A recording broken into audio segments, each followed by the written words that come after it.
Bienvenidos entonces a esta clase en donde vamos a ver el capítulo 12. ¿Sí? El capítulo 12, el tema se extiende hasta el capítulo 13, versículo 18, que es donde trata los 7 personajes, y uno de esos personajes, sin lugar a dudas, vamos a ver que es el Señor Jesucristo. Entre el 13, 14, 15, tenemos una especie de paréntesis en donde Dios nos muestra algunas visiones, algunos detalles importantes de la época de la gran tribulación, y en el 16 recupera otra vez el tema de los juicios, con el tema de las copas que empiezan a derramarse sobre la tierra. Ahora, el capítulo 12 es importantísimo, es el corazón del Apocalipsis, es el centro del Apocalipsis. El capítulo 12 es un capítulo de extrema importancia porque une la historia profética del Antiguo Testamento con lo que es la continuidad en el Nuevo Testamento hasta la venida del Señor. Así que es un capítulo determinante, decisivo que nosotros tenemos ahí, en donde vamos a ver la Navidad, entre comillas, de una manera diferente a la que estamos acostumbrados a verla, ahora que nos falta pocos días para que se celebre, y generalmente nosotros la celebramos pensando en el pesebre, ¿no es cierto? La gente lo celebra pensando en los ángeles que cantaron, los pastores que vinieron a dar gracias, los reyes que se acercaron, o los magos, mejor dicho, que se acercaron para traerle los presentes al Señor, pero en el mundo espiritual estaba sucediendo algo de tremenda importancia, que lo tenemos reflejado acá en este capítulo 12, que lo tenemos descrito acá en este capítulo 12. Este capítulo es una síntesis de toda la historia de la eternidad, así que es muy, pero muy importante. En este capítulo nosotros vamos a encontrar el primer personaje, que es la mujer vestida de sol. Tenemos en el Apocalipsis la aparición de 4 mujeres que son importantes. La primera es Jezabel. Jezabel representa una iglesia que es corrompida y es símbolo de aquella Jezabel que se prostituía en los tiempos del Antiguo Testamento. Eso lo tenemos en Apocalipsis capítulo 2, versículo 20. Tenemos en este capítulo 12 la mujer vestida de sol, que nosotros ya tenemos por adelantado ahí en el material, que es Israel, y después vamos a ver los fundamentos que tenemos para decir que es Israel. Tenemos la aparición de la gran ramera en el capítulo 17, que representa lo que es la iglesia corrupta del futuro. ¿Por qué la gran ramera? Porque se prostituyó, porque vendió su esencia, porque se entregó, porque se volvió inmoral. Por eso se la reconoce como la gran ramera. Y por último tenemos a la novia, que es la iglesia, que se convierte en la esposa del Cordero y es glorificada en el capítulo 19, un capítulo maravilloso en donde tenemos las bodas, las cenas del Cordero y posteriormente el regreso del Señor Jesucristo en su segunda venida. Tenemos entonces ahí diferencia de opinión acerca de quién es esta mujer vestida de sol que aparece, que es el primer personaje ahí en el capítulo 12. Vamos a leer el capítulo 12 completo para que tengamos una idea, un panorama de lo que estamos hablando. Apareció en el cielo una gran señal, una mujer vestida de sol, con la luna debajo de sus pies y sobre su cabeza una corona de 2 estrellas. Y estaba encinta, clamaba con dolores de parto, en la angustia del alumbramiento. También apareció otra señal en el cielo. He aquí un gran dragón escarlata, que tenía 7 cabezas y 10 cuernos, y en sus cabezas 7 diademas. Y su cola arrastraba la tercera parte de las estrellas del cielo y las arrojó sobre la tierra. Y el dragón se paró frente a la mujer que estaba parada a la luz, a fin de devorar a su hijo tan pronto como naciese. Ella dio a luz un hijo varón, que regirá con vara de hierro a todas las naciones, y su hijo fue arrebatado para Dios y para su trono. Y la mujer huyó al desierto, donde tiene lugar preparado por Dios para que allí la sustenten por 1260 días. Después hubo una gran batalla en el cielo. Miguel y sus ángeles luchaban contra el dragón, y luchaba el dragón y sus ángeles, pero no prevalecieron, ni se halló ya lugar para ellos en el cielo. Y fue lanzado fuera el gran dragón, la serpiente antigua, que se llama Diablo y Satanás, el cual engaña al mundo entero. Fue arrojado a la tierra, y sus ángeles fueron arrojados con él. Oí entonces una gran voz en el cielo que decía: ahora ha venido la salvación, el poder y el reino de nuestro Dios, y la autoridad de su Cristo, porque ha sido lanzado fuera el acusador de nuestros hermanos, el que los acusaba delante de nuestro Dios día y noche. Y ellos le han vencido por medio de la sangre del Cordero y de la palabra del testimonio de ellos, y menospreciaron sus vidas hasta la muerte. Por lo cual, alegraos cielos, y los que moráis en ellos. Ay de los moradores de la tierra y del mar, porque el diablo ha descendido a vosotros con gran ira, sabiendo que tiene poco tiempo. Y cuando vio el dragón que había sido arrojado a la tierra, persiguió a la mujer que estaba dando a luz al hijo varón, y se le dieron a la mujer las 2 alas de gran águila, para que volase de delante de la serpiente al desierto, a su lugar, donde es sustentada por un tiempo y tiempos, y la mitad de un tiempo. Y la serpiente arrojó de su boca tras la mujer agua como un río, para que fuese arrastrada por el río. Pero la tierra ayudó a la mujer, pues la tierra abrió su boca y tragó el río que el dragón había echado de su boca. Entonces el dragón se llenó de ira contra la mujer y se fue a hacer guerra contra el resto de los descendientes de ella, los que guardan los mandamientos de Dios y tienen el testimonio de Jesucristo. Muy bien. Les decía que se proponen diferentes opciones para esta mujer vestida de sol. La Iglesia Católica, por ejemplo, dice que esta mujer vestida de sol es la Virgen María. Nosotros no coincidimos con esa posición y ahora en unos segunditos vamos a ver por qué no puede ser la Virgen María, como la Iglesia Católica dice, y de dónde la Iglesia Católica toma la idea de que pueda ser la Virgen María. Otra posición es que pueda ser la Iglesia, ¿sí? Tampoco estamos de acuerdo con esa posición y vamos a ver ahora por qué no estamos de acuerdo con esa posición. Otra posición es que la mujer vestida de sol está representando a los cristianos. No estamos de acuerdo tampoco con esa posición y es muy fácil esto de desenredar en unos minutos más. Y la cuarta posición es que la mujer vestida de sol representa al pueblo de Israel. Esa es la posición que yo adopto, que nosotros adoptamos en este caso. La mujer vestida de sol está representando al pueblo de Israel. Me gustaría que leamos, por favor, Isaías 54 del 1 al 6, Jeremías 3 del 1 al 11 y Oseas 2 del 14 al 23. Solamente vamos a leer el primer texto, ¿sí? Los demás los mencionamos. Isaías 54 del 1 al 6, después ustedes lo pueden leer en casa, los demás, ¿sí? Regocíjate, oh estéril, la que no daba luz. Levanta canción y da voces de júbilo, la que nunca estuvo de parto. Porque más son los hijos de la desamparada que los de la casada, ha dicho Jehová. Ensancha el sitio de tu tierra, y las cortinas de tu habitación sean extendidas. No seas escasa, alarga tus cuerdas y refuerza tus estacas.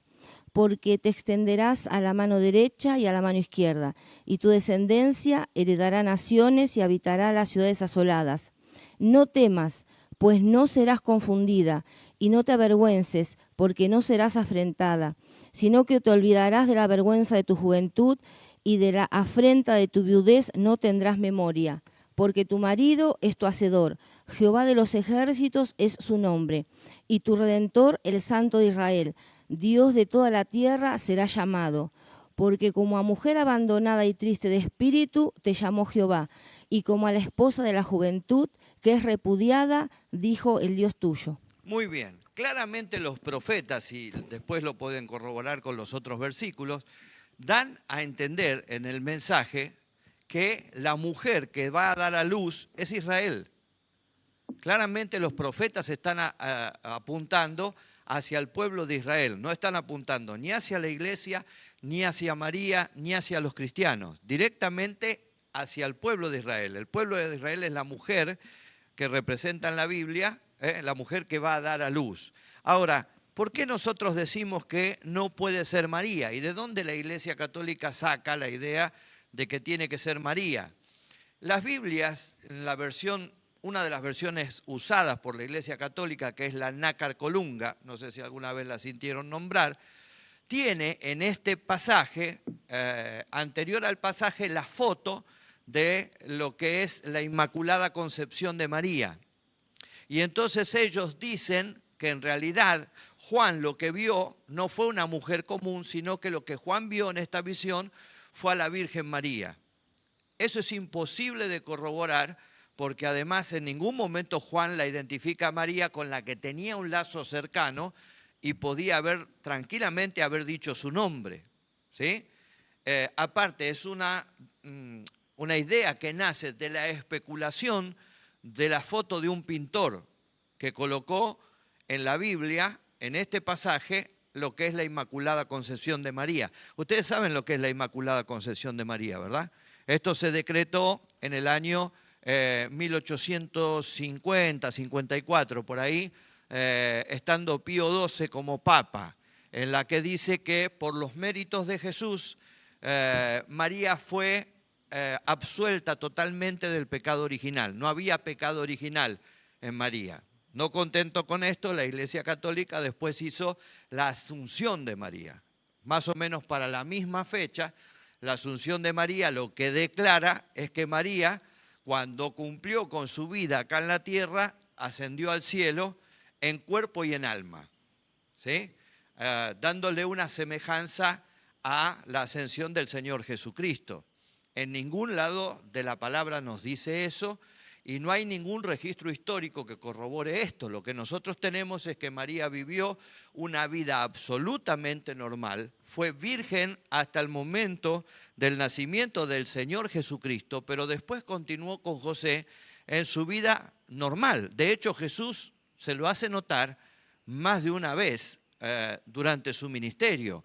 Podemos leer Mateo 1:25, Juan 7 del 1 al 5 y Gálatas 1:19. Comenzamos la lectura entonces leyendo Mateo 1:25. Pero no la conoció hasta que dio a luz a su hijo primogénito y le puso por nombre Jesús. No la conoció hasta que dio a luz a su hijo primogénito Jesús, pero después esa palabra nos da a entender que ellos desarrollaron una vida absolutamente normal como matrimonio, como cualquier matrimonio, ¿verdad? Juan 7 del 1 al 5. Después de estas cosas andaba Jesús en Galilea, pues no quería andar en Judea, porque los judíos procuraban matarle. Estaba cerca la fiesta de los judíos, la de los tabernáculos, y le dijeron sus hermanos, sal de aquí y vete a Judea, para que también tus discípulos vean las obras que haces. Porque ninguno que procuraba darse a conocer algo acerca en secreto. Si estas cosas haces, manifiéstate al mundo, porque ni aun sus hermanos creían en él. Entonces Jesús le dijo, mi tiempo aún no ha llegado, mas vuestro tiempo siempre está presto. Muy bien, ahí tienen a Jesús discutiendo con sus hermanos naturales, lo que demuestra que María y José siguieron su vida de manera normal como cualquier matrimonio y tuvieron más hijos. De hecho, se registran algunos hermanos de Jesús como escritores mismos de las Sagradas Escrituras, ¿verdad? Gálatas 1:19. Pero no vio a ningún otro de los apóstoles, sino a Jacobo, el hermano del Señor. Ahí aclara bien el apóstol Pablo que se reunió solamente con Jacobo o Santiago, que era muchas veces identificado como el mayor, y era hermano del Señor Jesucristo. Ahora, ¿por qué la Iglesia Católica le da esta característica de virgen por siempre a María? Porque dicen que esos hermanos no eran hijos de María, sino que eran de un matrimonio anterior de José, en el que probablemente José había quedado viudo, ¿sí? Eso es lo que dicen ellos, es imposible de corroborar. En la palabra del Señor no se nos dice absolutamente nada sobre esto. Argumentan de que en la Biblia se menciona a Santiago como el mayor, pero el hecho de que Santiago sea mencionado como el mayor es porque fue inmediatamente seguido al Señor Jesucristo. Jesucristo fue el primer hijo que no fue del matrimonio y Santiago es el mayor del matrimonio. ¿Se entiende esto? Entonces, María siguió con su vida absolutamente normal. Ahora, ¿por qué no puede ser María? Vamos a entrar un poquito más a fondo. No puede ser María porque el conflicto de María comienza con el alumbramiento.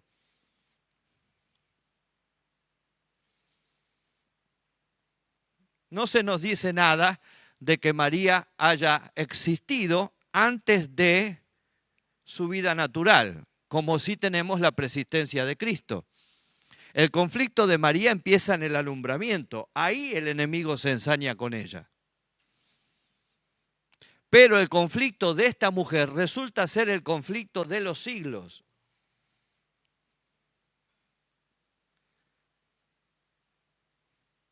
Ya viene desde el principio la guerra entre esta mujer y el otro personaje que va a aparecer, que es el dragón, viene desde el principio. Si nosotros vamos a Génesis 3:15, nos encontramos ya con el anuncio y la declaración de guerra de este enfrentamiento entre la mujer y el dragón o la serpiente. ¿Qué dice Génesis 3:15? Y pondré enemistad entre ti y la mujer, y entre tu simiente y la simiente suya. Esta te herirá en la cabeza, y tú le herirás en el calcañar. La guerra que tenemos ahí comienza y es anunciada desde el principio. En cambio, el problema con María, el conflicto con María es a partir del alumbramiento. Esa es la primera diferencia que tenemos por el cual no creemos que sea María esta mujer. La segunda diferencia es que María tuvo su alumbramiento centrado en la tierra. ¿Dónde nació Jesús? En Belén de Judea. Sin embargo, a esta mujer vestida de sol, la señal de su alumbramiento, ¿dónde está? En el cielo. ¿Se dan cuenta? María huyó a Egipto acompañada de José y de Jesús. Pero esta mujer huye sola al desierto.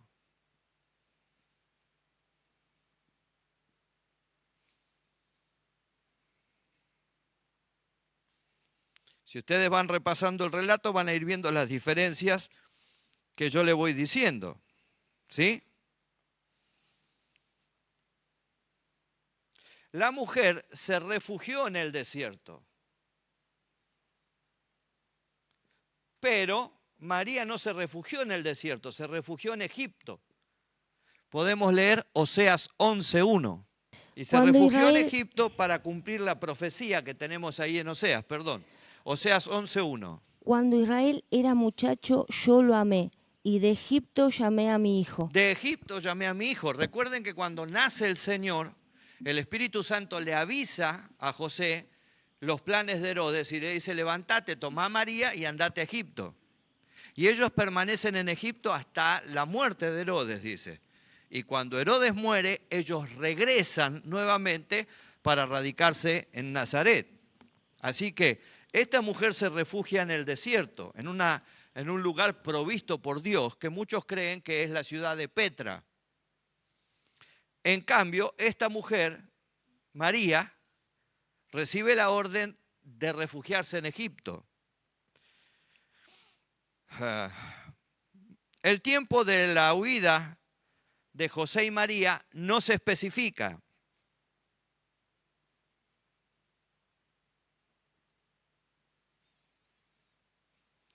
No se le dice en ningún momento cuántos años tienen que estar o cuánto tiempo tienen que estar en Egipto para volver a su tierra. Se les dice que esperen ahí. En cambio, el tiempo de la mujer sí está especificado. Tiempos y la mitad de un tiempo. 3 años y medio, tiempo perfecto especificado. Y no en el caso de María. En el caso de María es solo esperar hasta que Dios lo llame, que tienen que volver.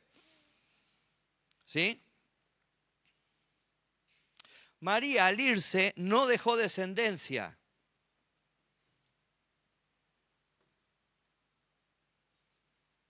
Porque a Jesús se lo llevó con ella. Pero en cambio se nos dice que la descendencia de la mujer será perseguida.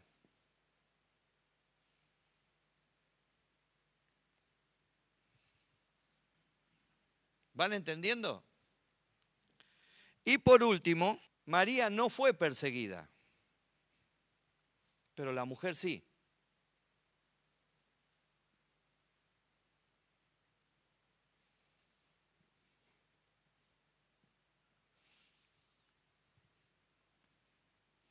Entonces, por todos estos detalles que nosotros vemos en la historia de María y en lo que Apocalipsis 12 nos dice que le va a acontecer a la mujer, nosotros descartamos que sea María, la mujer vestida de sol que aparece ahí en el capítulo 12.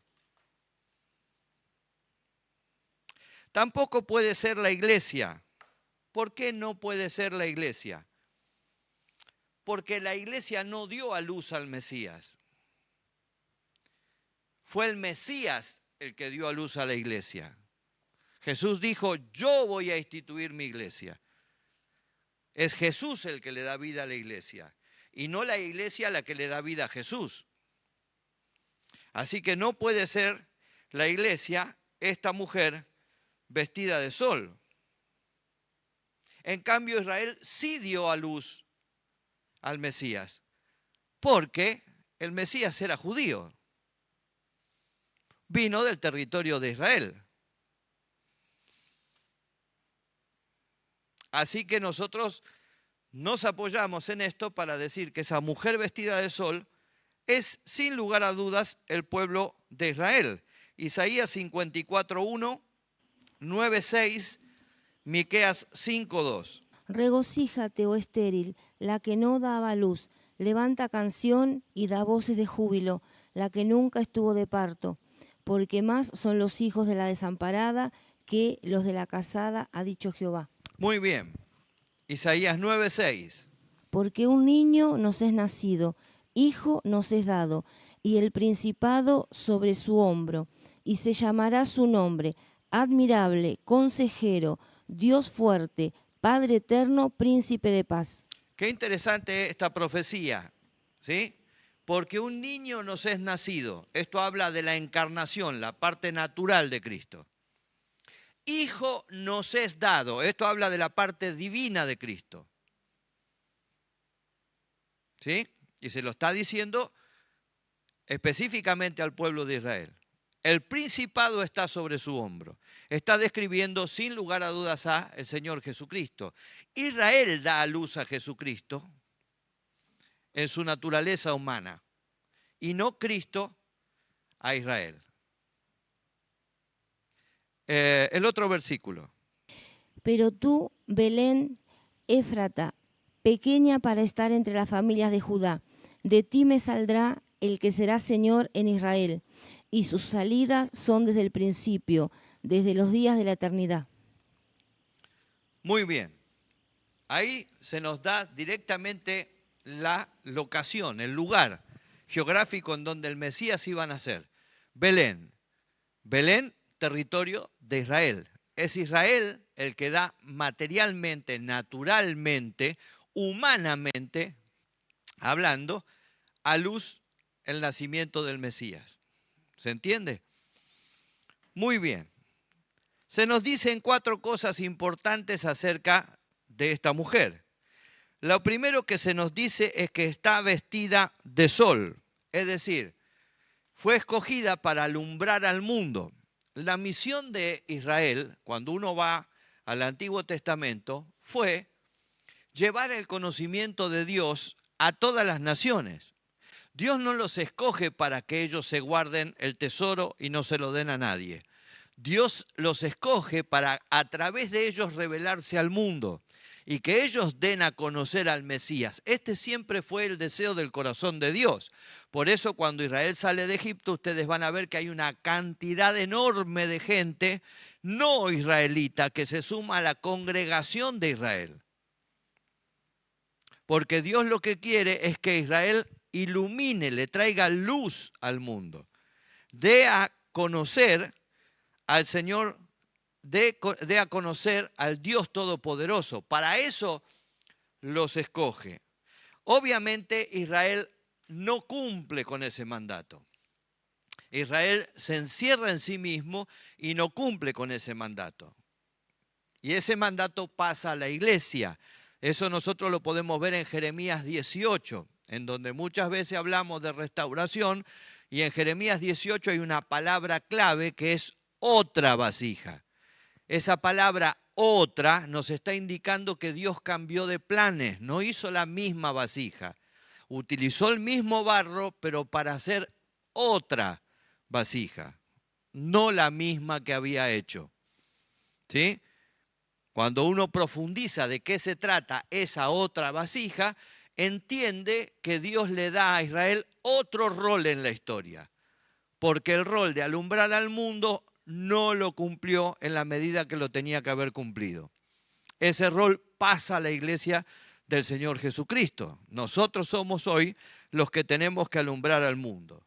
Pero esta mujer fue vestida de sol. Su misión era alumbrar, dar a conocer a ese Dios todopoderoso. Malaquías capítulo 4, versículo 2. Mas a vosotros, los que teméis mi nombre, nacerá el sol de justicia, y en sus alas traerá salvación, y saldréis, y saltaréis como becerro de la manada. ¿Se dan cuenta? A ustedes les van a hacer el sol de justicia.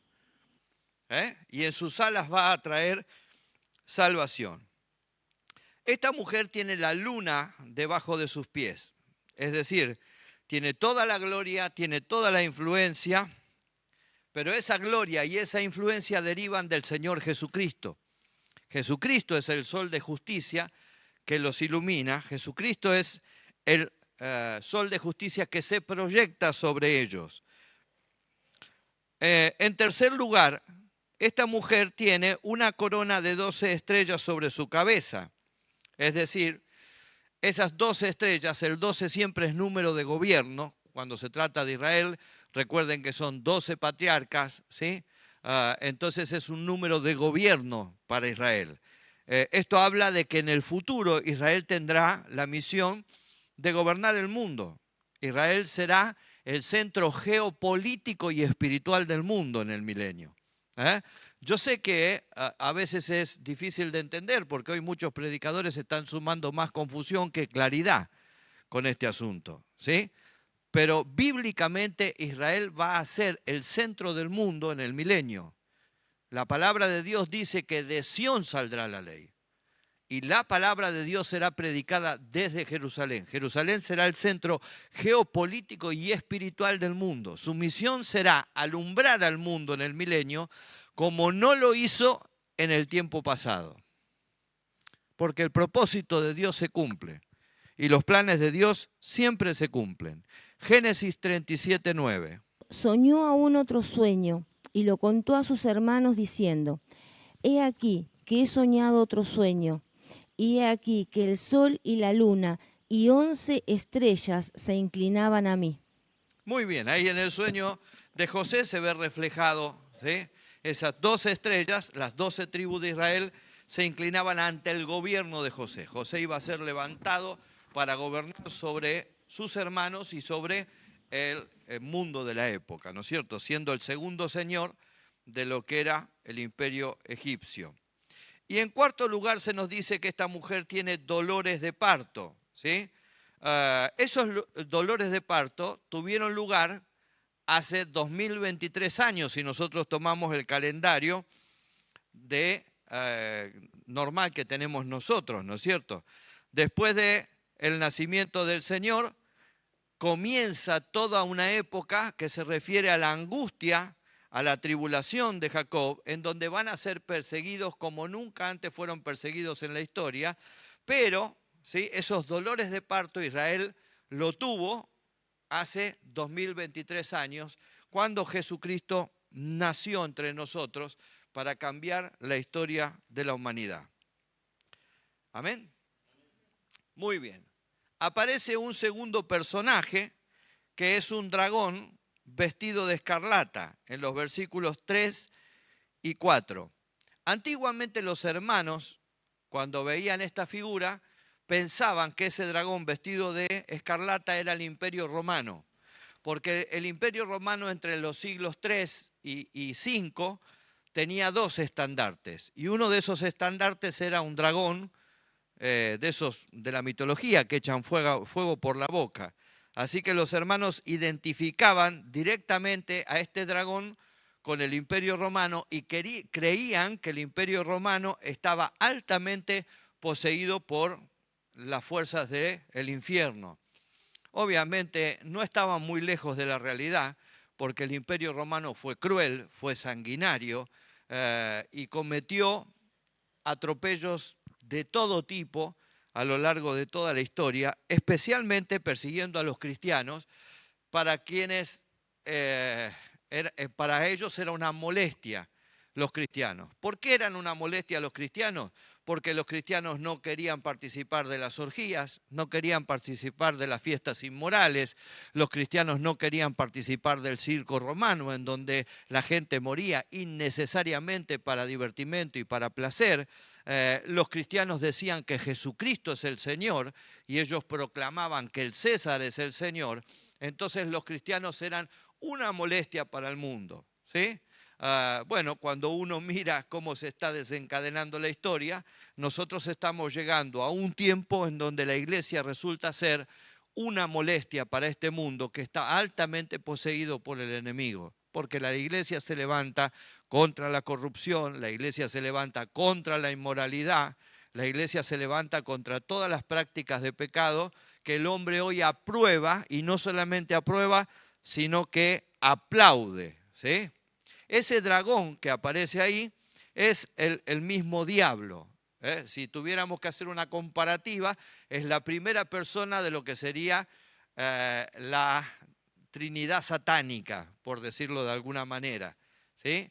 El dragón representa al diablo. Ahí en la Escritura recibe múltiples nombres que después nosotros vamos a ver qué significan. Y ese nombre se le da por su fealdad y por el horror que producen, ¿sí? Está mencionado 12 veces acá en el Apocalipsis el diablo. Este dragón es de color escarlata. El escarlata es rojo sangre, lo que indica su carácter asesino, su naturaleza asesina, ¿sí? Su falta de santidad, su falta de respeto por la vida. Si nosotros miramos ese espíritu, hoy está gobernando el mundo. La falta de respeto que hay por la vida hoy es realmente alarmante, asusta, ¿no es cierto?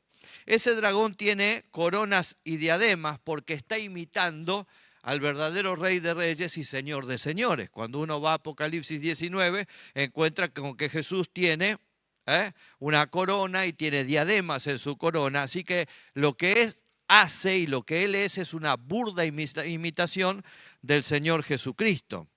Tiene 7 cabezas coronadas, lo que habla de poder, de ejercicio cruel de su poder, de manera despótica, de manera arbitraria. Tiene 10 cuernos que antiguamente los hermanos decían que representaba el mercado común europeo, porque el mercado común europeo en un momento llegó a ser constituido por 10 naciones, y esas 10 naciones encajaban casi de forma perfecta en lo que era el territorio que había ocupado el Imperio Romano en la época del Señor Jesucristo. Hoy ya no tiene 10, creo que tiene más integrantes el mercado común europeo ahora, no sé si 13 o 14, ¿no? Tiene más integrantes, sí. no recuerdo cuántos justamente tiene, pero en ese momento los hermanos medio como que miraban al mercado común europeo como esos reinos, esos 10 cuernos que aparecen acá. Tiene una cola que es la parte más dañina del dragón, que combina su poder, su sabiduría con la ruina que causa y derriba, y se termina derribando la tercera parte de las estrellas del cielo. Esto tiene dos aplicaciones. Por un lado, históricamente, con la acción del enemigo de levantarse contra Dios, se presume que una tercera parte de los seres angelicales se rebelaron con él y fueron arrojados de la presencia del Señor, ¿sí? Pero también tiene una connotación probable de juicio en la que puede ser que la mayoría de las estrellas y los astros sean conmovidos y sacudidos con la manifestación de este hombre o de este espíritu tremendo que es el espíritu del diablo, ¿no es cierto? No intenta devorar a la mujer, lo que él quiere es devorar al hijo varón. Cuando nosotros vemos la historia, el plan del enemigo siempre fue impedir el nacimiento del Señor Jesucristo. Ya desde que vemos en Moisés que se mandan a matar a todos los varones que nacen, ¿sí? De ahí para adelante vemos que el plan del enemigo siempre fue tratar de impedir que el hijo varón naciera. Y una vez que nació y no lo pudo impedir, la orden de Herodes fue matar a todos los niños menor de 2 años porque los magos le habían dicho que hacía 2 años habían visto la aparición de esa estrella. Habían tardado presuntamente 2 años en llegar hasta el pesebre, ¿sí? Entonces mandó a matar a todos los niños menores de 2 años en un día que se recuerda como el Día de los Santos Inocentes, y lamentablemente la gente hace bromas con eso, no dándose cuenta de que fue el día más cruel de la historia en donde miles de niños murieron. Dice el profeta Jeremías que Raquel lloraba con gritos de angustia, Raquel es Israel en ese caso, y no admitía consuelo. Y evidentemente fue un momento de la historia terrible que Israel tuvo que enfrentar viendo una masacre sobre las criaturas. Fíjense que la táctica del enemigo no varió, sigue siendo tan sanguinario como en aquella época. Hace poco el grupo Hamás, que atacó a Israel, tomó en sus manos la vida de 40 bebés y los degolló y mostró los videos de esas criaturas degolladas, porque la idea de ellos es eliminar la posibilidad de que Israel siga existiendo. El diablo despliega un feroz odio por el pueblo que fue usado para que el Señor Jesucristo pudiera venir a este suelo de tierra, ¿sí? Así que la táctica de él no cambió. Mateo 2:16. Entonces Herodes, cuando se vio burlado por los magos, se enojó mucho y mandó matar a todos los niños menores de 2 años que había en Belén y en todos sus alrededores, conforme al tiempo que había inquirido de los magos. Muy bien, vamos a pausar unos minutos acá, después vamos a ver el tercer personaje que aparece, que es el hijo varón.